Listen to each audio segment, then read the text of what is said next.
यीशु महाराज के, రాజుల రాజుకే, ప్రభువుల ప్రభుకే, తిరిగి రానయ్యున్న యేసయ్యకే. Wish you happy merry Christmas to all. Thank you so much అమ్మా రూతమ్మ గారు, బోయాజ్ గారు. ప్రభు పేరట మీకు వందనాలు చెల్లిస్తున్నాను. లూదియా తన హృదయాన్ని, తన గృహాన్ని దేవుడి కొరకు తెరిచినట్టు మీరు కూడా మీ గృహాన్ని ప్రభు కొరకు తెరిచారు. ఈ దినము మనము క్రిస్మస్ని సెలబ్రేట్ చేసుకుంటున్నాం ప్రియులారా. మరి రూతు బోయాజ్ గారు కుటుంబంలో మరి సెమీ క్రిస్మస్ని మనం జరుపుకుంటున్నాం. దయచేసి కూర్చోండి నాన్నగారు. Thank you so much. Give big clap to them. నిజంగా ఎంతో ఆసక్తిగా వాళ్ళు ఈ విధంగా ప్రతి సంవత్సరం పెట్టించుకుంటారు. ముందే అడిగేస్తారు అమ్మగారు మా దగ్గర ఎప్పుడు పెడతారు, మీ ఇష్టమే అని. చాలా థ్యాంక్స్ అమ్మ. యారోన్ పిల్లలు మీరు చాలా సైలెంట్గా కూర్చోవాలి పిల్లలు. అలెక్స్ నాన్న కొంచెం ఇలా వచ్చి మీరు సైలెన్స్గా ఉంటే మీకు చికెన్ వస్తుంది తినేటప్పుడు. ఓకేనా? తింటారా? చికెన్ తింటారా? మరి మటన్ కావాలంట, మా ఇంటికి రా పెడతాను. ఓకేనా? హల్లెలూయా. దేవుడి నామానికి మహిమ కలుగును గాక.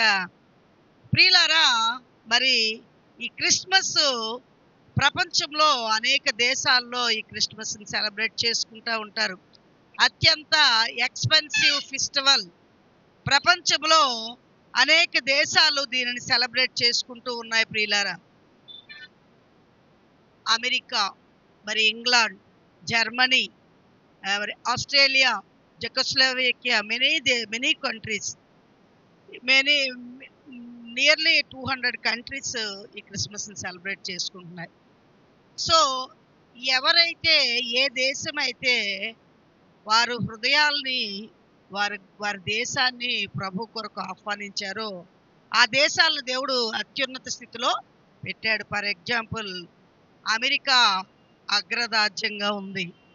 ప్రపంచంలోనే అత్యంత బలమైన రాజ్యంగా ఉంది.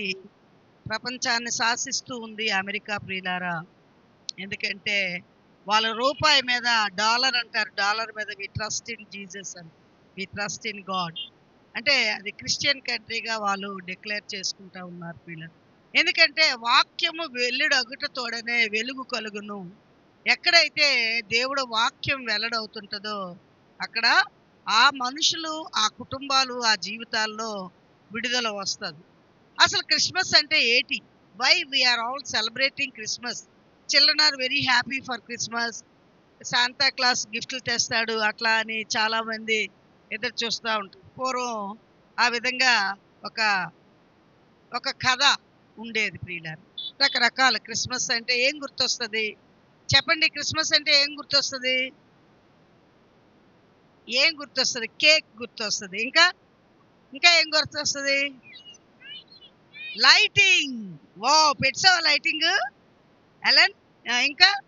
ఇంకా ఏం గుర్తొస్తుంది? Star. Very good, star. Christmas tree, cake, ఇట్లాగా చాక్లెట్స్. శాంతా క్లాస్ వచ్చి చాలా మందికి చాక్లెట్స్ ఇస్తాడు. క్రిస్మస్ అంటే ఏంటంటే గిఫ్ట్. దేవుడు తన కుమారుణ్ణి ఈ లోకానికి బహుమానంగా ఇచ్చాడు. దాన్ని ఆధారంగా చేసుకుంటూ శాంతా క్లాస్ అనే ఒక తాత, ఆయన గిఫ్ట్లు తెచ్చి ఇస్తూ ఉంటాడు. సర్ప్రైజింగ్ గిఫ్ట్స్ అన్నమాట.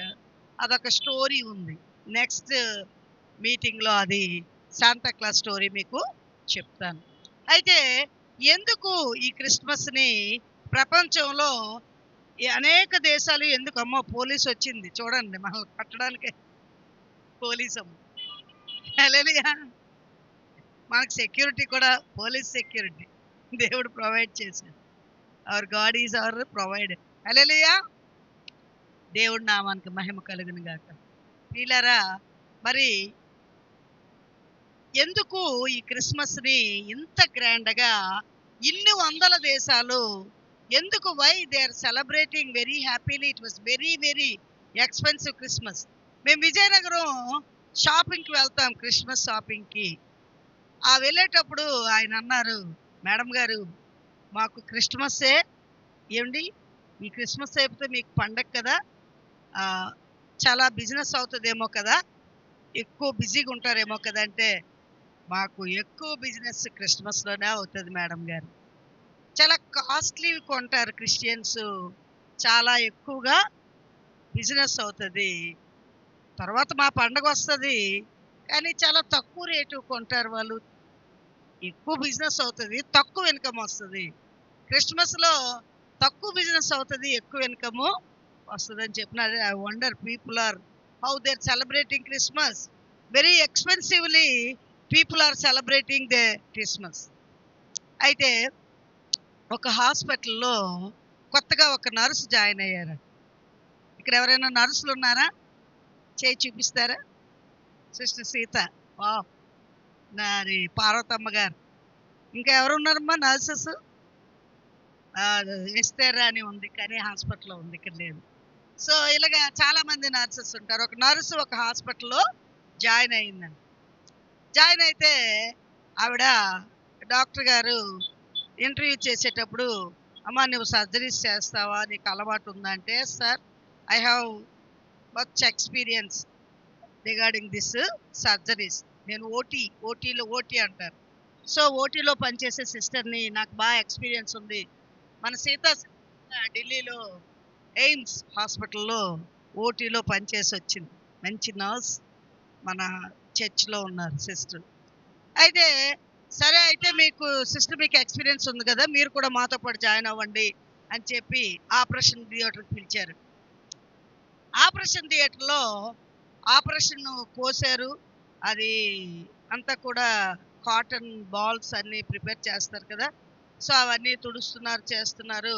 సరే ఓకే, స్టిచ్చెస్ చేసేద్దాం, కుట్టేద్దాం అని చెప్తే ఆ సిస్టర్ అన్నారంట, మేరీ ఆ సిస్టర్ పేరు, ఆ సిస్టర్ అన్నారంట, డాక్టర్ గారు మనం 12 కాటన్స్ పెట్టాం లోపల, కానీ 11 ఉన్నాయి, మీరు స్టిచ్చెస్ వేయొద్దు, ఇంకొక కాటన్ ఉంటుంది చూడండి అన్నాను. లేదమ్మా నేను చెప్తున్నాను కదా, అన్నీ తీసాను, లెటర్ స్టిచ్ అంటాడండి. నో డాక్టర్ గారు, మనం 12 వాడాము, కానీ 11 వచ్చాయి అంటే, నువ్వు డాక్టర్వా నేను డాక్టర్నా అని అడిగాను. అంటే, సార్ మీరే డాక్టరు, కానీ ఏదైనా అయితే పేషెంట్కి డేంజర్ కదా తన లైఫ్, నేను ఒప్పుకోను సార్ మీరు స్టిచెస్ వేయడానికి, ఇంకొకటి కనిపించాలి నాకు, ఆ కాటన్ బాల్ ఇంకోటి కనిపించాలి, used which we used, I want to see that, I won't agree that to stitch that stitches అని చెప్పి ఆవిడ అసలు గట్టిగా షౌట్ చేసింది. నో డాక్టర్ గారు, నా జాబ్ పోయినా పర్లేదు, కానీ I want to see that 12th cotton ball అన్నదండి. అంటే అప్పుడు డాక్టర్ గారు నవ్వి ఆయన కాళ్ళ కింద ఉన్న బాల్ తీసి చూపించారండి. ఇదిగో అమ్మా, నేను ఇందాక తీసాను, అది నా చేయి జారిపోయి కింద పడిపోయింది, సర్లే నేను కాళ్ళ మీద తొక్కు పెట్టించాను, నువ్వు చాలా సిన్సియర్ నర్స్వి, నిన్ను హెడ్ ఆఫ్ ద డిపార్ట్మెంట్గా, ఈ డిపార్ట్మెంట్ నర్సులందరి మీద నేను హెడ్గా అపాయింట్ చేస్తున్నాను అన్నాను. హల్లెలూయా. సామెతల గ్రంథం 22:29 ఉంటుంది కదా, తన పనిలో నిపుణత గలవాని చూచితివా, అతడు అల్పులు ఎదుటి కాదు కానీ రాజులు ఎదుటనే నిలిచెను. One who excel in his subjects he will stand before king, not men. అందుకనే whatever we do, we have to do ఎక్సలెంట్గా చదవాలి. పిల్లలు మీరు రాస్తే మీ హ్యాండ్ రైటింగ్ చాలా ఎక్సలెంట్గా ఉండాలి, మీరు చదివితే చాలా ఎక్సలెంట్గా ఉండాలి. What ever you do, you have to do excellence, you have to use excellency. పిల్లలు ఈ దినాల్లో ఎక్సలెన్సీ రేట్ తగ్గిపోతుంది. ఎందుకు తగ్గిపోతుందంటే, చిన్న చిన్న పిల్లలకి చిన్నప్పుడే తల్లులు ఏం చేస్తున్నారంటే, పిల్లలకి అన్నం తినిపించాలని, వాళ్ళకి ఈజీగా పని అయిపోవాలని వీడియోలు పెట్టి చూపిస్తున్నారు. చాలా వీడియోలు వస్తున్నాయి, అన్నీ బాలభారతి ఏవేవో చాలా ఉన్నాయి, I don't know that names and all. అవన్నీ మళ్ళీ చిలుక, ప్యారెట్ సాంగ్స్ ఏవేవో ఆ పిల్లలు అట్రాక్టివ్గా ఉంటాయి, అవన్నీ చూపించి పిల్లలకి ఏదో విధంగా వీళ్ళకి టైం అయిపోవాలని గబగబా సీరియల్ వచ్చేస్తుంది కదా, గబగబా వాళ్ళకి అన్నం తినిపించి ఆ టీవీ, వాళ్ళకి ఏమీ తెలియదు అది ఎలా పెట్టాలో, వీళ్ళే నేర్పిస్తారు చిన్నప్పుడు పెట్టి, ఇగో నువ్వు ఇది చూసుకో అని చెప్పి అలా చూసుకుంటారు. సో ఆ విధంగా పిల్లలకి అన్నం తింటున్నప్పటి నుంచే 6 months 9 months నుంచే వెన్నతోనే ఈ టీవీలు, సెల్లులు ఇవన్నీ అలవాటు చేసేయడం వల్ల పెద్ద అయిన తర్వాత వాళ్ళు కూడా ఇంకా ఎక్కువగా అవన్నీ నేర్చుకొని ఈవెన్ నాకు చాలా వరకు సెల్ యూజ్ చేయడం రాదు. ఏదో వాట్సాప్, ఫేస్బుక్, మెసేజ్ పంపించడం, ఇదే వాయిస్ మెసేజ్ కొన్నే తెలుసు. కానీ వీళ్ళని అడిగితే ఇంకా నాకు చాలా చెప్తారు, ఇలా చేయాలి ఇలా చేయాలని. ఈవెన్ సెకండ్ థర్డ్ క్లాస్ పిల్లలు కూడా ఎలాని కూడా చెప్పేస్తాడు. వాళ్ళకి ఎలా తెలిసిపోతున్నాయో తెలియదు కానీ దర్ వెరీ స్మార్ట్ జనరేషన్. ఈ విధంగా పిల్లలందరూ కూడా వాళ్ళ బ్రెయిన్ అంతా లోకంతోని ఈ యొక్క ఎలక్ట్రికల్ గూడ్స్ ఎలాగ ఈ కంప్యూటర్స్, సెల్స్ ఇవన్నీ వాడడంలో చాలా ఎక్సలెన్సీ వచ్చేసి వాళ్ళ బ్రెయిన్ క్రియేటివ్గా థింక్ చేయట్లేదు అనమాట. వాళ్ళకి చదువు ఏది వాళ్ళు ఫీడ్ చేసుకోలేకపోతున్నారు. ఒకప్పుడు మనం చదువుకునేటట్లు చదువుకోవట్లేదు పిల్లలు. అంతా కూడా వాళ్ళు గూగుల్లో సెర్చ్ చేసేస్తున్నారు ఆన్సర్స్. ఎక్స్ప్లోరేషన్ మెథడ్ ఏది కూడా వాళ్ళు యూజ్ చేయరు. ఈవెన్ ఆన్సర్స్ మ్యాథ్స్ కూడా అంతా కూడా సెల్లో గూగుల్లో కొట్టేసే చేసేస్తున్నారు అనమాట. అంచేత పిల్లల్లో ఎక్సలెన్సీ అనేది తగ్గిపోతుంది ప్రియులారా. సో దేవుడు వాక్యం ఏం సెలవిస్తుందంటే, తన పనిలో నిపుణత గలవాడిని చూచుతువా, అతడు అల్పుల ఎదుట కాదు కానీ రాజులైన వారి ఎదుటనే నిల్చును. You must be a excellence. Whatever you do, you have to do with excellence. ఏ వర్క్ చేసినా ది బెస్ట్ నువ్వు చేయాలి. ఇంట్లో వంట వండినా నువ్వు ది బెస్ట్ చేయాలి. ఒకవేళ బట్టలు ఉతికినా ది బెస్ట్ ఉతకాలి. Whatever you do, you have to do your best. ఒకవేళ నీకు క్లాస్లో టీచర్ ఏదైనా నీకు రెస్పాన్సిబిలిటీ అప్ చెప్పింది అనుకో, you have to do that work sincerely చేయాలి ప్రియులారా. That's what God is expecting us. ఎందుకంటే our God is God of excellent God. Hallelujah, hallelujah. ఎందుకు మనం ఈ క్రిస్మస్ని సెలబ్రేట్ చేసుకుంటున్నాము అంటే, మరి దేవాతి దేవుడు మానవ రూపం ఎత్తి ఈ భూమి మీదకి వచ్చాడు. దేవుడు యేసుక్రీస్తుని మనకి బహుమానంగా ఇచ్చాడు ప్రియులారా. ఎందుకు దేవుడు యేసుక్రీస్తు ప్రభువుని మనకి ఈ లోకాలకు బహుమానంగా ఇచ్చాడంటే, లోకమంతా కూడా పాపముతో నిండి ఉంది ప్రియులారా. మీరు చూసినట్లయితే పేపర్ చూడండి, తెల్లవారులేసి పేపర్ చూడండి, ఇంత భయంకరమైన విషయాలు ఎప్పుడు కూడా కని విని ఎరగని విషయాలు మనం చూస్తున్నాం. వి వండర్ ఆ news, even I unable to see. నేను అలాంటివి చూసినా నేను అసలు చూడలేను. వెంటనే నేను టీవీ ఆపేస్తాను, లేకపోతే ఆ పేజ్ తిరిగేస్తాను న్యూస్ పేపర్ చదివితే కనుక. ఒకవేళ ప్రియులారా, అంత భయంకరమైన విషయాలు ఈ ప్రపంచంలో జరుగుతున్నాయి ప్రియులారా. ఎందుకంటే లోకమంతా కూడా మరి దుష్టుడి చేతిలో ఉంది. ఈ దుష్టుడి చేతిలో ఉంది ప్రియులారా. దేవుడు మానవుడిని సృష్టించినప్పుడు మానవుడిని దేవుడు మరి తన స్వరూపంలో సృష్టించాడు. దేవుడు మానవుడి యొక్క నాసికారంధ్రంలో దేవుడి యొక్క జీవవాయువును ఊదాడు. చాలా మంది అంటారు కదా, ఈ సృష్టి అంతా జీవ పరిణామ సిద్ధాంతం ద్వారా వచ్చిందని మరి అంటారు. కొన్ని డార్విన్ థియరీ ఉంటుంది. మరి చాలా మంది ఏమంటారంటే, ఒక పెద్ద విస్ఫోటనం జరిగింది, ఆ విస్ఫోటనం ద్వారా ఈ యొక్క సృష్టి జరిగింది అంటారు. కానీ విస్ఫోటనంగా జరగలేదు. కానీ ఈ సృష్టి అంతా ఎలా జరిగింది బైబిల్లో చాలా క్రమంగా రాయబడి ఉన్నది ప్రియులారా. మన పిల్లల్ని అడిగితే మన సండే స్కూల్ పిల్లలు చెప్పేస్తారు. 1వ రోజు ఏంటి, 2వ రోజు ఏంటి, 3వ రోజు, 4వ రోజు, 5వ రోజు, 6వ రోజు, 7వ రోజు అన్నీ కూడా ఎంతో చక్కగా మన పిల్లలు చెప్తారు ప్రియులారా. అంటే hour God is God of excellence God and also క్రమము కలిగిన దేవుడు. ఆయన ఒక క్రమశిక్షణ, డిసిప్లిన్ కలిగిన దేవుడు. కాబట్టి ముందుగా మానవుని సృష్టించి తరువాత భూమిని సృష్టించాడు అనుకో, మరి మానవుడు ఎక్కడ ఉంటాడు భూమి లేకపోతే? అందుకే మానవుడికి ఏటి అవసరమో భూమి, సూర్యచంద్ర నక్షత్రాలు, ఆకాశము, సముద్రంలో చేపలు, పక్షులు అన్నిటినీ సృష్టించిన తర్వాత దేవుడు మానవుడిని సృష్టించాడు.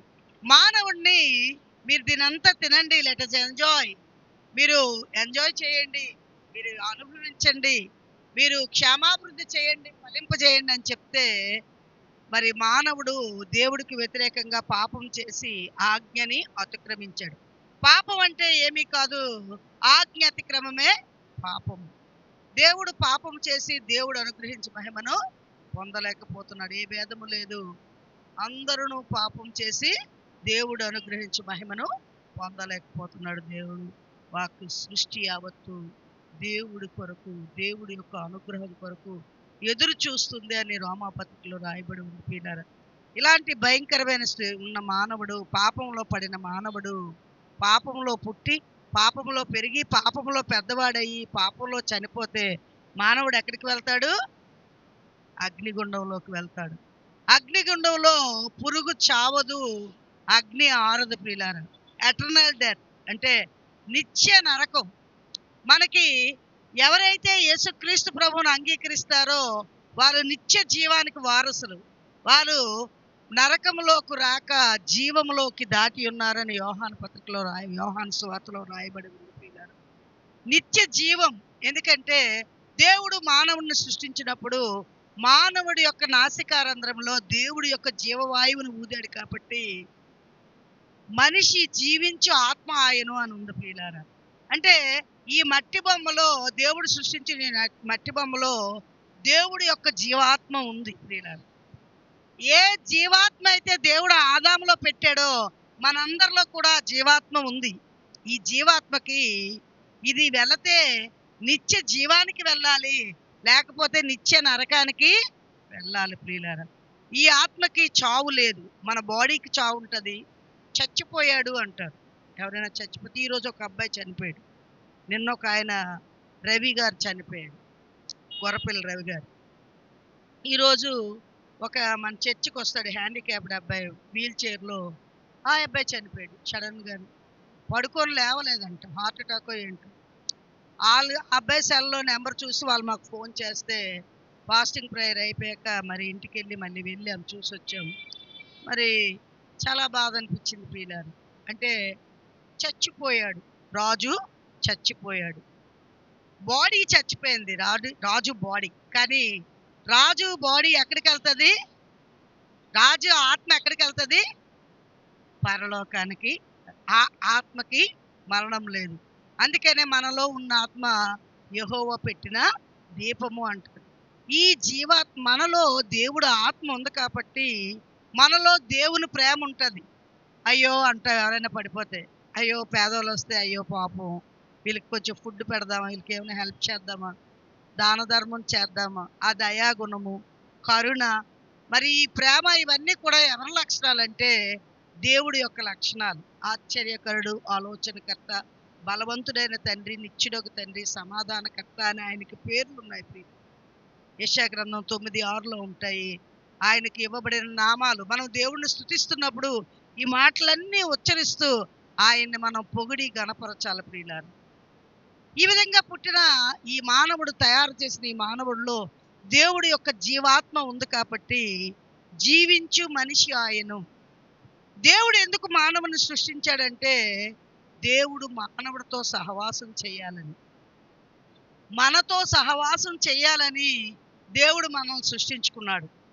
దేవుడు మరి పావురంతో సహవాసం చేయాలనుకోలేదు, లేకపోతే సింహంతో సహవాసం చేయాలనుకోలేదు, లేకపోతే మ్యాంగోస్ మంచి ట్రీ ఇస్తాయి కదా, మ్యాంగో ట్రీతో సహవాసం చేయాలనుకోవట్లేదు. కానీ దేవుడు మానవుడితో సహవాసం. క్రౌన్ ఆఫ్ హిస్ క్రియేషన్, ఆయన సృష్టి అంతట్లో మానవుడిని ఒక స్పెషల్గా తన స్వరూపంలో, మనము ఎలా ఉంటామో దేవుడు కూడా అలాగే ఉంటాడు. ఆయన పోలికలో దేవుడు మనం సృష్టించి మానవుడిని దేవుడితో సహవాసం చేయమంటే మానవుడు ఎవరితో సహవాసం చేస్తున్నాడు? టీవీతో సహవాసం చేస్తున్నాడు, సెల్ ఫోన్తో సహవాసం చేస్తున్నాడు. చూడండి నమ్మకొచ్చే సంగతి ఏంటో. తర్వాత లోకం అంతా కూడా పాపంతో నిండిపోయి ఉంది. ఎక్కడ చూసినా పాపం, అబద్ధం, మోసం, ఎంత చీటింగో, ప్రతిదీ చీటింగే. ఓటీపీ అడుగుతారు, డబ్బులంతా బ్యాంకులన్నీ ఖాళీ అయిపోతాయి, అకౌంట్స్. రకరకాల స్కామ్స్ వచ్చేస్తున్నాయి. అసలు ఇంత భయంకరంగా పాపం లోకమంతా విస్తరించి ఉంది. దేన్ని నమ్మాలి, ఎవరిని నమ్మాలి, ఎవరిని నమ్మకూడదు. బోధలు కూడా దుర్బోధలు, అబద్ధ బోధకులు, తప్పుడు బోధకులు, రకరకాల బోధలు వచ్చేస్తున్నాయి ప్రియుల. రకరకాల పాపాలు విస్తరిస్తూ ఉన్నాయి ప్రియుల. మానవుడు పాపమునకు దాసుడైపోయాడు. ఏమైపోయాడు? పాపమునకు దాసుడైపోయాడు. ఇలా పాపమునకు దాసుడైపోయిన మానవుడిని ఎంతగానో దేవుడు ప్రేమించాడు, క్షమించాడు ప్రియులారా. నిజంగా హోషేయ గ్రంథం చదివినట్లయితే అందులో దేవుడు గోమెరు అనే ఒక వేశ్యని వివాహం చేసుకోమని ప్రవక్తతో దేవుడు చెప్తాడు. చెప్పినప్పుడు ఆ ప్రవక్త వెళ్ళి ఆవిడని తీసుకొచ్చి ఆవిడని వివాహం చేసుకుంటాడు. ఆవిడని ఎంతో ప్రేమిస్తాడు. ఆవిడ వేశ్యని ఎప్పుడు కూడా తృణీకరించడు. తనకి 3 పిల్లలు పుట్టిన తర్వాత ఆవిడ మళ్ళీ వేశ్యగా వెళ్ళిపోతుంది. వెళ్ళిపోయినప్పుడు దేవుడు మళ్ళీ ప్రవక్తతో మాట్లాడతాడు, నువ్వు వెళ్ళు, ఆవిడని తీసుకురా అని చెప్తాడు ప్రియులారా. మళ్ళీ ఆ ప్రవక్త వెళ్తాడు, ఆవిడ్ని బానిసగా అమ్మేస్తాడు.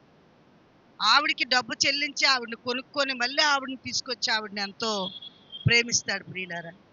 నిజంగా అది దేవుడు ప్రేమ.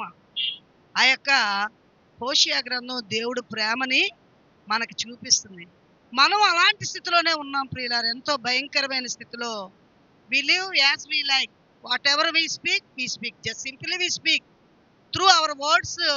అవతల ఎలా గాయపడతారో we don't bother, just we speak whatever we want we will do. ఏం చేయాలనుకుంటే అది చేసేస్తాం, ఏం మాట్లాడాలనుకుంటే మాట్లాడేస్తాం. మరి ఎలాంటి పాపం చేయడానికి కూడా ఈ దినాల్లో మానవుడికి భయము లేదు, భక్తి లేదు. ఇంత భయంకరంగా సిచ్యుయేషన్లో ఉన్న మానవుడిని దేవుడు ఎంతో ప్రేమిస్తున్నాడు.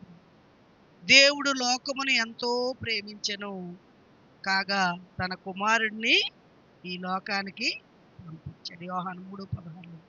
దేవుడు లోకమును ఎంతో ప్రేమించాడు. ప్రయాసపడి భారం మోయించిన జనులారా నా యొద్దకు రండి, నేను మీకు విశ్రాంతి కలదు. I will give you rest అంటున్నాడు. యేసయ్య దగ్గరికి వస్తే రెస్ట్ వస్తుంది ప్రియులారా. మరి యేసుక్రీస్తు ప్రభు ఈ భూమి మీద మానవుడిగా జన్మించాడు. అందుకనే మనం క్రిస్మస్ జరుపుకుంటున్నాం. క్రిస్మస్ అంటే, క్రిస్ అంటే క్రీస్తు, మాస్ అంటే ఆరాధన, దేవుణ్ణి ఆరాధించడం, దేవుడిని స్తుతించడం. అందుకే మీరు క్రిస్మస్ చేసుకుంటే మీరు పిండి వంటలు వండుకొని షాపింగ్లు కాదు కానీ దేవుడిని ఆరాధించండి. క్రిస్మస్ అంటే ఈ విస్తారమైన పనులు పెట్టుకొని ఇల్లు శుభ్రాలు, ఒళ్ళు శుభ్రాలు, బట్టలు శుభ్రాలు ఇవన్నీ చేసుకుంటాం. ఆ విధంగానే సంవత్సరంకి ఒక్కసారైనా ఇల్లు శుభ్రపడుతుంది, పోయిన వస్తువులు దొరుకుతాయి, ఎప్పుడెప్పుడో కనిపించిన స్పూన్స్ అన్నీ దొరుకుతాయి ఈ శుభ్రాల వలన. మంచిదే, నేనేమి మిమ్మల్ని శుభ్రాలు చేయొద్దు అన్నా, శుభ్రాలు చేసుకోవడం మంచిదే. కాకపోతే క్రిస్మస్ అంటే అర్థం ఏంటంటే క్రీస్తుని ఆరాధించుట. ప్రతి దినము కూడా మనం క్రీస్తుని ఆరాధించాలి ప్రియులారా. ప్రతి దినము ఆయన్ని స్తుతించాలి, ఆయన్ని గణపరచాలి. ఎక్కడైతే యేసు క్రీస్తు ప్రభువుని స్తుతిస్తారో, ఎక్కడైతే యేసు క్రీస్తు ప్రభువుని ఆరాధిస్తారో ఆ రోజు వాళ్ళు క్రిస్మస్ జరుపుకున్నట్లే ప్రియులారా. హల్లెలూయా. అయితే ఈ విధంగా లోకమంతా పాపం విస్తరించి ఉంది. ఈ విధంగా పాపంలో ఉన్న మానవుడు చనిపోతే నరకానికి వెళ్ళిపోతాడు. నరకంలో పురుగు చావదు, అగ్ని ఆరదు ప్రియులారా. అమ్మో నేను చచ్చిపోతాను, ఈ మంటలు నాకు వద్దు అంటే అది ఆగదు. ఎందుకంటే ఈ ఆత్మకి అయితే నిత్య జీవము, లేకపోతే నిత్య మరణం ఉంటుంది. జాగ్రత్త సుమా, నువ్వు యేసు ప్రభువుని నమ్ముకున్నావు, నువ్వు ప్రభువుని ఆరాధిస్తున్నావు, ప్రభువుకు ప్రార్థన చేస్తున్నావు, ప్రతి దినము బైబిల్ చదువుతున్నావు, ప్రతి ఆదివారం మందిరానికి వెళ్తున్నావు, ఉపవాసాలు ఉంటున్నావు, కానుకలు ఇస్తున్నావు, అర్పణలు ఇస్తున్నావు. మరి నీ గమ్యం ఏమిటి? ఎందుకు నువ్వు యేసు ప్రభు ఈ లోకంలోకి వచ్చాడో, ఏ ఏ కార్యం చేయడానికి యేసుక్రీస్తు ప్రభు వారు ఈ లోకంలోకి వచ్చాడో ఆ పర్పస్ నీ జీవితంలో నువ్వు అనుభవిస్తున్నావా? ఆయన ఎందుకు దేవుడయ్యాడు అంటే ఆయన పుట్టుకలో పాపం లేదు, పరిశుద్ధాత్మ వలన మరి కన్య మరియమ్మ గర్భం ద్వారా ఆయన ఈ లోకంలోకి వచ్చారు ప్రియులారా. ఈ లోకంలోకి వచ్చారు. మరి నిన్న చెప్పుకున్న విధంగా ప్రియులారా, ప్రభు అవర్ గాడ్ ఆఫ్ జస్టిస్, మన దేవుడు నీతిమంతుడైన దేవుడు, న్యాయవంతుడైన దేవుడు తన తాను ప్రత్యక్షపరుచుకున్నాడు. తన రాకడని, తన జన్మ వృత్తాంతాన్ని పేదవారైన గొల్లలకు తెలియజేశాడు, ధనవంతులైన జ్ఞానులకి తెలియపరిచాడు ప్రియులారా. దేవుడి యొక్క సత్య సువార్త ప్రపంచమంతా వినిపించబడుతుంది. చిట్ట చివర మానవుడు సువార్త విన్నంత వరకు ప్రభు వారి యొక్క రెండవ రాకడ రాదు ప్రియులారా. అందుకనే ప్రభు యొక్క సువార్త ప్రపంచమంతా కూడా వినిపింప చేయబడుతుంది. అనేక విధాలుగా ఆ యొక్క దేవుడి యొక్క సువార్త విత్తడం జరుగుతుంది ప్రియులారా. ఏ గృహంలో అయితే యేసయ్య ఉంటాడో, ఏ హృదయంలో అయితే యేసయ్య ఉంటాడో అక్కడ దురాత్మలు పారిపోతాయి. కన్య మరియమ్మ గర్భం ద్వారా యేసుక్రీస్తు ప్రభు వారు ఈ భూమి మీదకి వచ్చారు. 33.5 సంవత్సరాలు ఆయన జీవించారు. 30 సంవత్సరాలు తల్లిదండ్రులకు లోబడ్డాడు ప్రియులారా. పిల్లలు, are you obeying your parents? Are you obeying your parents? Hey, నీకు తెలీదు, నీకు ఇంగ్లీష్ రాదు. ఏంటి పిల్లల, మా మనవరాలు ఫోన్ చేసింది అమెరికా నుంచి. మా పాప ఫోన్ చేసి కీర్తి. అయితే మా పాప కీర్తి చెప్పింది, పిన్ని పిన్ని చిట్టి ఇంగ్లీష్ మాట్లాడుతుంది, అమెరికన్ యాక్సెంట్ ఇమిటేట్ చేస్తుంది, ఫేక్ ఇంగ్లీష్ మాట్లాడుతుంది. ఎందుకమ్మా నువ్వు అమెరికన్ యాక్సెంట్ నువ్వు ప్రాక్టీస్ చేస్తున్నావు? ఇండియన్ ఇంగ్లీష్ మాట్లాడు, అందరికీ అర్థమవుతుంది, నువ్వు ఏ స్కూల్లో మాట్లాడేది మాట్లాడంటే నో నో అనేది అమెరికన్ యాక్సెంట్ మాట్లాడు. సరే, నేను ఫోన్లో మాట్లాడు చిట్టితో. హౌ ఆర్ యూ చిట్టి, వాట్ ఆర్ యూ డూయింగ్ అని అంటే, శారదమ్మ నీకు ఇంగ్లీష్ వచ్చా? నీకు ఇంగ్లీష్ వచ్చా శారదమ్మ అని అడుగుతుంది. హల్లెలూయా. అంటే వాళ్ళు ఏమనుకుంటున్నారంటే వాళ్ళకే ఇంగ్లీష్ వచ్చు, వాళ్ళకే లెక్కలు వచ్చు, వాళ్ళకే అన్నీ వచ్చి మనకేమీ రాదు అనుకుంటున్నారు. అందుకే వాళ్ళు ఒబే అవ్వట్లేదు. అవునా పిల్లలు? అవునా? మీరు కూడా చిట్టిలా అనుకుంటున్నారా మీ అమ్మాలకి ఏమీ రాదని? వాళ్ళకి అన్నీ వచ్చు, కానీ వాళ్ళ స్కూల్కి పంపిస్తారు మీరు చదువుకోవాలని. జీసస్ దేవుడై ఉండి ఆయన 100% గాడ్, 100% మ్యాన్. ఆయన దైవ మానవుడిగా ఈ భూమి మీదకి వచ్చినప్పుడు 30 సంవత్సరాలు తన తల్లిదండ్రులకు లోబడ్డారు. మీకంటే తల్లిదండ్రులకు చాలా తెలుసు, వాళ్ళకి చాలా ఎక్స్పీరియన్స్ ఉంది, చాలా ఏజ్ ఉంది. సో వాళ్ళు చెప్పిన మాట మీరు వింటే మీరు దీవించబడతారు. ఆయన ఈ లోకంలోకి, ఈ లోకాన్ని రక్షించడం కొరకు యేసయ్య భూమి మీదకి వచ్చారు, మానవుల రక్షణ కొరకు వచ్చారు. కానీ ఒక మానవుడిగా 30 సంవత్సరాలు కూడా తన పేరెంట్స్ తను లోబడ్డాడు.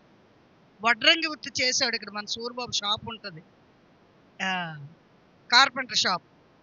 సో ఆ వృత్తిని యోసేపు చేసేవాడు. తండ్రి స్థానంలో ఉన్న వ్యక్తి, బయలాజికల్ ఫాదర్ కాదు ఆయన. ఆయన లోబడ్డాడు. ఆయన అంటే ఒక మానవుడిగా, పెర్ఫెక్ట్ మానవుడిగా ఏ విధంగా జీవించాలని తన లైఫ్ స్టైల్ ద్వారా యేసుక్రీస్తు ప్రభువు చూపి. అందుకనే యేసుక్రీస్తు లైఫ్ హిస్టరీని మనం చదవాలి, ఆయన సేయింగ్స్ వినాలి, ఆయన టీచింగ్స్ వినాలి, చదవాలి. అవన్నీ వినడము, చదవడము, బైహార్ట్ చేయడము, గిఫ్ట్లు తెచ్చుకోవడం మాత్రమే కాదు, కానీ ఆ వాక్యాలు మన జీవితంలో మనం ప్రాక్టీస్ చేయాలి. ఏ వ్యక్తి అయితే ఆ వాక్యాలు వారి జీవితాల్లో ప్రాక్టీస్ చేస్తారో వారిని దేవుడు ఉన్నత స్థితిలో పెడతాడు ప్రియులారా. హల్లెలూయా. యేసుక్రీస్తు ప్రభువారు మరి ఎందుకు వచ్చాడంటే మానవుని రక్షించుకో. ఇమ్మానుయేల్ అనే పేరుకి అర్థం ఏంటంటే దేవుడు మనకు తోడు అని అర్థం. యేసు అంటే రక్షకుడు అని అర్థం. తన ప్రజలను వారి పాపం నుంచి ఆయనే రక్షించిన గనుక ఆయనకి యేసు అని పేరు పెట్టింది. అంటే ఒక రక్షకుడిగా ఈ భూమి మీద ఒక వ్యక్తి నీటిలో పడి కొట్టుకుపోతున్నాడు, ఈత రాదు ఆ వ్యక్తికి, ఈత రాదు, రక్షించండి రక్షించండి అని ఆ వ్యక్తి అరుస్తున్నాడు. అప్పుడు గజీతగాడు వచ్చి ఆ నీటిలోకి దూకి ఆ వ్యక్తిని పట్టుకొని ఈత కొట్టుకుంటూ తీసుకొచ్చి బయటికి తీసుకొస్తా, అమ్మయ్య నన్ను రక్షించావంటాడు. అవునా కాదా? ఆ గజీతగాడు కనుక రక్షించకపోయినట్లయితే ఆ వ్యక్తి ప్రాణాలు ఆ నీటిలో కలిసిపోయి ఉండేవి. అలాగే ఈ పాపలోకంలో కొట్టుకుపోతున్న మనల్ని విడిపించడం కొరకు దేవాతి దేవుడు మానవ స్వరూపంలో ఈ భూమి మీదకి వచ్చాడు ప్రియులారా.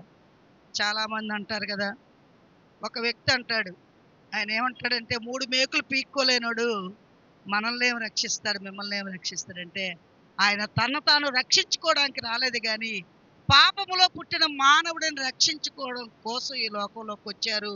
తన ప్రాణాన్ని పుణ్యంగా దానంగా ఇవ్వడం కోసం వచ్చారు యేసుక్రీస్తు ప్రభువు. సర్వపాప పరిహారార్థం రక్త ప్రోక్షణం ఆవశ్యకం, తద్రక్తం పుణ్యదానైన బలియాగు. ఆయన రక్తములో పాపం లేదు, ఆయన జీవితంలో పాపం లేదు, ఆయన పుట్టుకలో పాపం లేదు. ఆయన బలిగా దానంగా తన రక్తాన్ని చిందించాడు సిలువలో. అందుకని ఆయన రక్తం ద్వారా మనకి పాపాలకి ప్రాయశ్చిత్తం జరుగుతుంది ప్రియులారా. అందుకనే ఒకవేళ మనం పాపం చేసినప్పటికీ మనం పాపి అని మనం గుర్తించాలి. నేనేం పాపం చేశాను? I didn't do any sin, I'm very perfect అంటారు చాలామంది. నేనే పాపం చేయలేదండి, మీరేంటి నన్ను పాప అంటున్నారంటే, ఒకవేళ నువ్వే పాపం చేయకపోయినా చిన్న అబద్ధవాడినా అది కూడా పాపమే అని బైబిల్ చెప్తుంది ప్రియులారా. ఒకవేళ నువ్వు చెడ్డది చూసావనుకో నీ చూటుతో, అది కూడా పాపమే. ఒక చెడ్డ మాట మాట్లాడితే అది కూడా పాపమే ప్రియులారా. ఆజ్ఞాతికమే పాపం అని చెప్తుంది బైబిల్. అంచేత మొట్టమొదట మానవుడిని యేసయ్య రక్షించాలి అంటే మానవుడు ఏం చేయాలంటే నేను పాపిని అనేది గ్రహించాలి. పాపాలన్నీ యేసయ్య దగ్గర ఒప్పుకోవాలి. యేసయ్య నీ పాపాల కోసం నా పాపాల కోసం 2025 సంవత్సరాల క్రితం ఈ భూమి మీదకి వచ్చి తన ప్రాణాన్ని పెట్టి రక్తాన్ని కార్చారు ప్రియులారా. ఎవరైతే యేసయ్య నీ రక్తంతో నా పాపాల కడుగు అని అడుగుతారో వాళ్ళ హృదయంలోనికి యేసయ్య వస్తారు ప్రియులారా. ఆ వ్యక్తి రక్షించబడతాడు. నమ్మి బాప్తిసం పొందువాడు రక్షించబడును అని దేవుడు వాక్యం సెలవిస్తుంది ప్రియులారా. ఏ వ్యక్తి జీవితంలోకి అయితే యేసయ్య వస్తాడో ఆ వ్యక్తి జీవితం మారిపోతుంది ప్రియులారా. Things I used to do, I do them no more. Words I used to speak, I speak them no more. Things I used to do, I do them more. There is great change inside my heart. Great change inside my heart. Great change since I was born. Great change since I was born. There's a great change since I was born. There's a great change since I was gone. తెలుగులో కూడా ఉంటుంది. నా హృదయము వింతగా మారెను, నా హృదయము వింతగా మారెను, నా హృదయము వింతగా మారెను. యేసు నన్ను ముట్టినందున, యేసు నన్ను ముట్టినందున సంతోషమే సమాధానమే, సంతోషమే సమాధానమే, సంతోషమే సమాధానమే, చెప్పనాశక్యమైన సంతోషం, చెప్పనాశక్యమైన సంతోషం. ఈ సంతోషము నీకు కావలనా, ఈ సంతోషము నీకు కావలనా, ఈ సంతోషము నీకు కావలనా. నేడు యేసు నొద్దకు రమ్ము, నేడు యేసు నొద్దకు రమ్ము. సంతోషమే సమాధానమే, సంతోషమే సమాధానమే, సంతోషమే సమాధానమే, చెప్పనాశక్యమైన సంతోషం, చెప్పనాశక్యమైన సంతోషం. హల్లెలూయా, హల్లెలూయా. దేవునికి స్తోత్రం, దేవునికి స్తోత్రం. ఏ హృదయంలోనైతే యేసయ్య వచ్చాడో, ఎవరైతే యేసయ్య రక్తంతో వాళ్ళ పాపాలు కడుక్కున్నారో వాళ్ళ జీవితాల్లో ట్రెమండస్ మార్పులు జరుగుతాయని ఫస్టే చెప్పాను నేను. అనేక దేశాలు ఎందుకు చాలా అభివృద్ధికరంగా ఉన్నాయి, మరి ప్రపంచ దేశాల్లో ఉన్నత స్థితిలో ఉన్నాయంటే వాళ్ళ హృదయాల్లో ఎవరున్నారు? యేసయ్య ఉన్నారు. అంచేత మనం యేసయ్య దగ్గరకు వచ్చినప్పుడు, యేసయ్య రక్తంతో మన పాపాలు కడుక్కున్నప్పుడు ఆయన మనలోకి వస్తారు. మనం ఎప్పుడైతే పరిశుద్ధాత్మతో నింపబడతామో మనము శరీరానుసారులుగా కాకుండా ఆత్మానుసారులుగా ఉంటాం ప్రియులు. ఆత్మానుసారమైన మనసు జీవంలోకి నడిపిస్తుందట, శరీరానుసారమైన మనస్సు నరకంలోకి. రోమాపత్రిక 5వ అధ్యాయం చదివినట్లయితే మనం శరీరానుసారంగా బిహేవ్ చేస్తున్నామా, ఆత్మానుసారంగా బిహేవ్ చేస్తున్నామా, వాక్యం అనే అర్థంలో మనల్ని మనం పరిశీలించుకోవాలి ప్రియులారా. ఒకవేళ యేసుక్రీస్తుని వెంబడిస్తున్న మనము, క్రిస్మస్ని జరుపుకుంటున్న మనము, స్టార్ పెట్టుకున్న మనము, ఇల్లు శుభ్రం చేసుకుంటున్న మనము, లేకపోతే చికెన్ బిర్యానీ వండుకుంటున్న మనము ఒకవేళ పరలోక రాజ్యానికి వెళ్ళకపోతే మరి అది ఎంత దౌర్భాగ్యం కదా ప్రియులారా, చాలా దౌర్భాగ్యం. అందుకనే మన హృదయాల్లో, మన జీవితాల్లో గ్రేట్ చేంజ్ రావాలి, మార్పు రావాలి, ట్రాన్స్ఫర్మేషన్ రావాలి. 2 కొరింథీ 5:17 ఉంటుంది. ఎవడైనను క్రీస్తు యేసునందు ఉన్న యెడల అతడు నూతన సృష్టి, పాతవు గతించెను, ఇదిగో సమస్తము కొత్తము. దేవుడిని మనము ప్రార్థన చేసుకోవాలి, దేవుడు వాక్యం ద్వారా మన జీవితాలు మనం మార్చుకోవాలి ప్రియులారా. ఎప్పుడైతే దేవుడు వాక్యానుసారంగా మనం జీవిస్తామో దేవుడు మన హృదయంలో శాంతి, సమాధానం, నెమ్మది, సంతోషం ఇస్తాడు ప్రియులారా. యేసుక్రీస్తు ప్రభువారు ఈ భూమి మీద నివసిస్తున్నప్పుడు మార్కు సువార్త 5వ అధ్యాయంలో గెరాసేనులు అనే దేశం గుండా యేసుక్రీస్తు ప్రభువారు ప్రయాణం చేస్తున్నారట. ఆ గెరాసేనులు అనే దేశం గుండా ఆయన ప్రయాణం చేస్తున్నప్పుడు గెరాసేనులు అనే దేశంలో ఒక వ్యక్తి అపవిత్రాత్మతో పట్టబడి ఉన్నాడు. దెయ్యాలు పట్టి ఉన్నాయండి. ఆ దెయ్యాలు రకరకాల దెయ్యాలు ఉంటాయి. దురాశ అనే దెయ్యం, లేకపోతే అబద్ధాలనే దయ్యం, లేకపోతే మోసం, చాడీలు ఇక్కడ అక్కడ, లేకపోతే చెప్పండి అమ్మ కొన్ని దెయ్యాలు ఉంటాయి. చెప్పండి. ఈర్ష్య. ఓకే, ఈర్ష్య అనే దెయ్యం. ఇంకా ఏదో చెప్తున్నా. కుళ్ళి అంటే జలసి. ఓకే, ఈర్ష్య, జలసి, కుళ్ళి అన్నీ ఒకటే. ఇంకా దెయ్యాలు ఉంటాయి మనలో. ఏముంటాయి? గర్వము, ప్రౌడ్. ఐఎమ్ సో బ్యూటిఫుల్ అని కొంతమంది గర్వం. నేను బాగా చదువుతానని కొంతమంది, నేను చాలా రిచ్ అని కొంతమందికి గర్వం. ఇంకా అహంకారం. గర్వహృదయులు యెహోవాకు హేయులు, వారు నిత్యముగా శిక్షణ. దేవుడు అహంకారాలను ఎదిరించి దీనులకి రూప చూపిస్తాడంట. ఇలాంటి రకరకాల దెయ్యాలు. మనం అనుకుంటాం ఆ గెరాసేనుల దేశంలో ఉన్న పిచ్చోడు ఆడికే 2000 దెయ్యాలు పట్టాయి అనుకుంటాం. ఆ వ్యక్తి తను తాను హింసించుకుంటూ తను అసలు ఇనప సంఖ్యలతో బంధిస్తే ఇనప సంఖ్యల్ని ఇలాగా విరగ్గొట్టుకొని పారిపోతున్నాడు రోడ్ల మీద. ఏ రాయి దొరికితే ఆ రాయితో కొట్టేస్తున్నాడు, చంపేస్తున్నాడు. అందుకని ఆ ఊరందరూ ఏం చేశారంటే కాలుకి చేతులకి బందీలు వేసి శ్మశానంలో పడేశారంట ఈ దెయ్యం పట్టినోడిని. ఆ గ్రామం గుండా యేసుక్రీస్తు ప్రభువారు వస్తూ ఉన్నప్పుడు ఈ దెయ్యాలు పట్టినోడి గురించి చెప్పారో ఏంటో, యేసుక్రీస్తు ప్రభువారు దురాత్మ అతన్ని విడిచి పొమ్ము అన్నారంట. అంటే దురాత్మ అన్నదంట ఆ దెయ్యం పట్టినోడు వచ్చి అన్నాడంట, సర్వోన్నతుడైన దేవుని కుమారుడు నాతో నీకేం పని, నన్ను పొమ్మని నువ్వు చెప్పొద్దు అన్నాడు. అంటే దెయ్యానికి కూడా యేసు సర్వోన్నతుడని తెలుసు. హల్లెలూయా.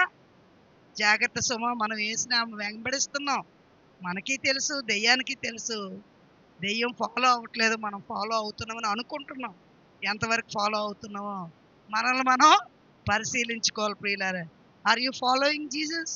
Are you loving Jesus? Are you obeying Jesus? You have to check your selfs ప్రియులారా. ఈ వ్యక్తి వచ్చి యేసయ్య దగ్గరికి వచ్చి నాతో నీకేం పని అన్నప్పుడు, ఆ దురాత్మలు బయటకు పొమ్మన్నప్పుడు అతనిలో నుంచి దెయ్యాగో ఆ పందులు ఉన్నాయి కదా, కనీసం ఆ పందుల్లోకి వెళ్ళిపోతామంటే సరే పొమ్మంటే ఈ దెయ్యాలన్నీ వెళ్ళిపోయాయి. గర్వపు దురాత్మ, ఈర్ష్ దురాత్మ, దొంగతనం దురాత్మ, అబద్ధాల దురాత్మ, బూతుమాటల దురాత్మ, వ్యభిచార దురాత్మ, ఈ దురాత్మలన్నీ వెళ్ళిపోయి ఆ పందుల్లోకి వెళ్ళిపోయేసరికి పందులన్నీ చచ్చిపోయాడు. దగ్గర 2000 పందులు అట. ఆ పందులకి ఏటైందిరా బాబు, ఈ పందులు ఏంటి ఇలా చచ్చిపోతున్నాయని ఆ పందులు మేపుకున్న యజమానులు వచ్చి, ఏటయ్యా నువ్వు వేడి చేసావు, ఈ పిచ్చోడు బాగా అయిపోయాడు, నా పందులన్నీ చచ్చిపోయి ఈ ఊరు నుంచి నువ్వు వెళ్ళిపో, మాకు నష్టం వచ్చేస్తుందని యేసయ్య నా ఊరు నుంచి పంపించారట. ఆక దెయ్యాలు పట్టిన ఆ పిచ్చివాడు స్వస్థ చిత్తుడై తెల్ల బట్టలు వేసుకొని యేసయ్యని వెళ్ళిపోతుంటే, యేసయ్య నీతో పాటు నేను వస్తానంటే, వద్దు నువ్వు ఇక్కడే ఉండు, నువ్వు నాకు సాక్షిగా జీవించు. ఎవరైతే యేసయ్యని అంగీకరిస్తారో, యేసయ్య దగ్గరికి వచ్చి స్వస్థత పొందుతారో, వారి జీవితం నుంచి దేవుడు ఎక్స్పెక్ట్ చేస్తున్నాడు ఏంటంటే దేవుడికి సాక్షిగా ఉండమని. ఆయన ఒక శిష్యుడిగా తీసుకోవచ్చు కదా, మంచి సాక్షి ఉంది, అక్కడికి వెళ్తాడు సాక్ష్యం చెప్పరా అంటే, యేసయ్యకి అడ్వర్టైజ్మెంట్ అవసరం లేదు. No need, no media, no anything. స్వస్థతలు చేయబడిన no board, nothing. Just is doing and going. Whatever we do we have to do and go. Some people will give positive response, some people will give negative response. Jesus never disappointed. Let them do, let them say. ఏనుగులాగే వెళ్ళిపోయాడు యేసయ్య. హల్లెలూయా. ఆ గెరాసేనులు పెట్టిన ఆ వ్యక్తిని, దెయ్యాలు పట్టిన వ్యక్తి స్వస్థ చిత్తుడయ్యాడని ఊరోళ్ళు సంతోషించట్లేదు. ఒక మనిషి బ్రతికాడు కదా, ఒక దెయ్యం పట్టిన వ్యక్తి, ఒక పిచ్చోడు మంచోడయ్యాడు, అయ్యో మా ఊర్లో ఒకడు బాగుపడ్డాడు అని సంతోషించకుండా పందులు చచ్చిపోయాయి కదా అని యేసయ్యను ఆ గ్రామం నుంచి ఏం చేశారు? అలాగే మనం కూడా చాలా సార్లు యేసయ్యను మన జీవితాల్లో, ప్రభువా ఈ సీరియల్ అయిపోయిన దాకా నువ్వు కొంచెం పక్కనుండు ప్రభువా, యేసయ్య ఈ సినిమా అయిన దాకా నువ్వు కొంచెం పక్కనుండు యేసయ్య, ఇగో ఈవిడికి నేను కరెక్ట్గా ఆన్సర్ ఇవ్వాలి, కొలాయి దగ్గర ఈ గొడవ అయ్యాక యేసయ్య మళ్ళీ వచ్చి నేను హల్లెలూయా స్తోత్రం ఇలాగా చాలా సార్లు మనం కూడా యేసయ్యని పక్కన పెట్టేస్తూ ఉంటాం. ఇంకా గొడవ వచ్చినప్పుడు ఇంకా మనం ఆలోచించం ప్రియులారా. యేసయ్యనా, మనం యేసయ్య బిడ్డలమా, యేసయ్య బిడ్డలం కాదా? We don't bother about that. We want to satisfy our ego. అంచేత యేసుక్రీస్తు ప్రభు వారు ఎందుకు వచ్చారంటే ఇలాంటి దురాత్మలతో బంధించబడుతున్న వారిని విడుదల చేయడం కోసం వచ్చారు ప్రియులారా. చాలా మంది మానసికమైన సమస్యలతో బాధపడతారు. అదొక దురాత్మ ప్రియులారా. ఇలాంటి అనారోగ్యపు సమస్యలతో చాలా దురాత్మ ఏంటంటే చాలా రకాలుగా మానవుడిని కృంగతీస్తూ ఉంటుంది అనమాట. ఈ గెరాసేన్లు పట్టిన దేశంలో ఉన్న వ్యక్తిలో ఉన్న దురాత్మలు 2000 దురాత్మలు. అంటే మనలో కూడా ఉండడానికి అవకాశం వస్తుంది. మనం అవకాశం ఇస్తే, మనం ఆహ్వానిస్తే తప్పకుండా ఒకటి వచ్చి మన నెత్తి మీద కూర్చొని మన జీవితాన్ని సర్వనాశనం చేసేస్తుంది ప్రియులారా. అందుకనే వెంటనే మనం అది గుర్తించి గర్వహృదయులు యెహోవాకు వేలు వారు నిశ్చయంగా శిక్ష నొందెదరు. ప్రభువు గర్విష్ఠులను ఎదిరించి దీనులకు కృప చూపిస్తావట కదా. దేవ విరిగి నలిగిన హృదయం, తగ్గింపు హృదయం ఈ ప్రభువా, నీ మనసు నాకు ఈ ప్రభువా. చెప్పాను కదా, దేవుడు ప్రేమామయుడు, ప్రేమస్వరూపి. యేసయ్య ప్రేమతో మన హృదయాలు నింపుకోవాలి ప్రియులారా. యేసయ్య ప్రేమతో మన హృదయాలు నింపుకోవాలి. ప్రపంచమంతా కూడా ప్రేమ కోసం అంగలారుస్తుంది. ఏదో అనుకుంటున్నారు పిల్లలు, ఐ లవ్ యూ చెప్తున్నారు, ఏదో డైరీ మిల్క్ ఇస్తున్నారు, ఏదో ఒక చిన్న గిఫ్ట్ ఇస్తున్నారు, అది ప్రేమ అనుకుంటున్నారు. కానీ అది అట్రాక్షన్, అది ట్రాప్. అది కానీ నిజమైన ప్రేమ, యేసయ్య ప్రేమ, తన ప్రాణాన్ని మనకి ఇచ్చే అంతగా ప్రేమించాడు. ఆయన ఈ భూమి మీదకి వచ్చి ఒక మానవుడిగా ఒక మాదిరికరమైన జీవితం జీవించి సిలువలో తన ప్రాణం పెట్టి చనిపోయేంతగా ఆయన మనం ప్రేమించాడు ప్రియులారా.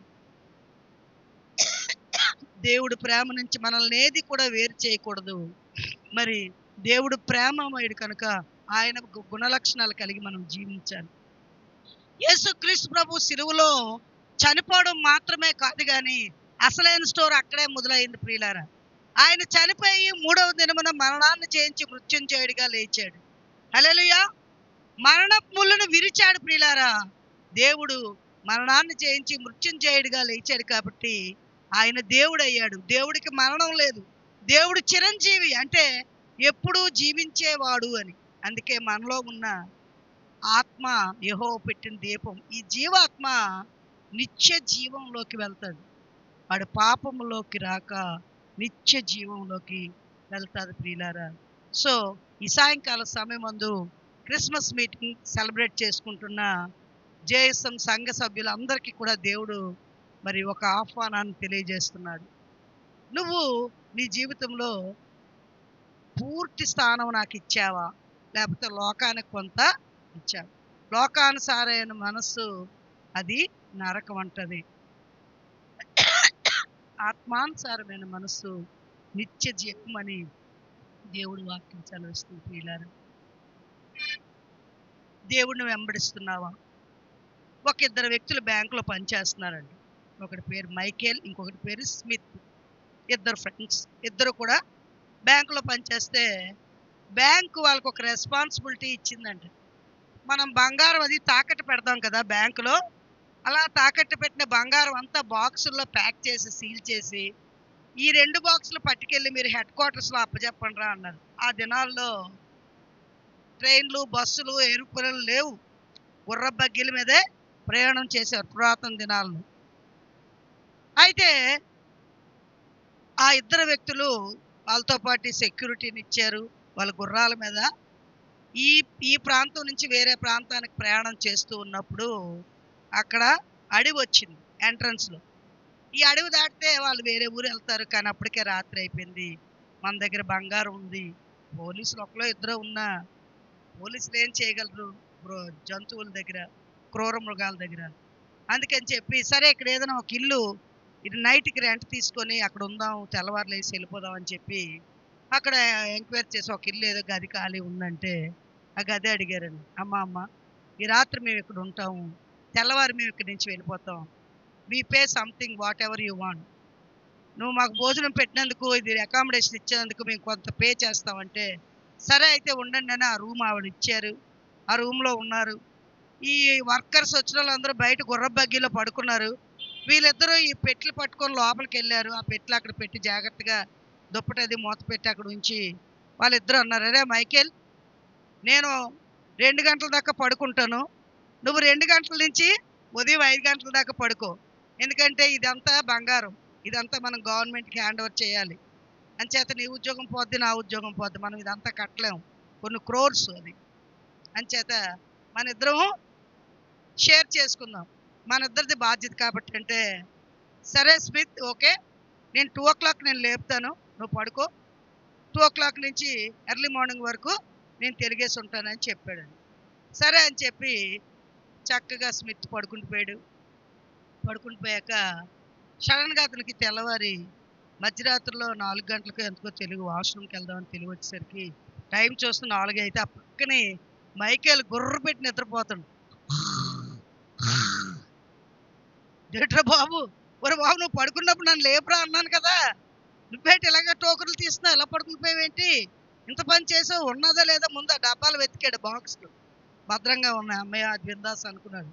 అనుకుని ఏంటి ఇంత పని చేసావు, ఏదైనా అయ్యుంటా, జరగరాని జరుగుంటే ఏమయ్యేది, మన జీవితాలు, మన కుటుంబం జైల్లోకి వెళ్ళిపోతాం కదా, డబ్బు బంగారం అంతా పోద్ది కదా, మన ఉద్యోగాలు పోతాయి కదా అంటే, don't worry Smith, what happened నువ్వు పడుకునిపోయావు కదా, నువ్వు రాత్రి 10 గంటలకు పడుకునిపోయావా, పడుకునిపోయిన తర్వాత నేను ఇటు అటు తిరుగుతూ ఉన్నాను, ఎవరైనా చుట్టూ వస్తున్నారేమో, మమ్మల్ని గమనిస్తున్నారేమో అని ఇటు అటు ప్రచారాలు చేసి తిరుగుతూ ఉంటే నాకు ఒక స్వరం వినిపించింది, ఏదో చిన్న మాటలు వినిపిస్తున్నాయి, ఏటా అని ఆ కన్నంలో పడి నేను ఆ ఇంట్లో వైపు చూసరికి ఆ ఇంట్లో వాళ్ళందరూ కూర్చొని ప్రార్థన చేసుకుంటున్నారు, ఫ్యామిలీ ప్రేయర్, వాళ్ళు ప్రార్థన చేసుకుంటున్నారు, బైబిల్ చదువుకుంటున్నారు, వాళ్ళు దేవుని బిడ్డలు, వాళ్ళు మన దొంగతనం చేయరు, వాళ్ళు మనకి హాని చేయరు, మనకేమి అవ్వదని నేను బిందాస్గా పడుకునిపోయాను, రా మన నువ్వు కూడా పడుకుని పోను.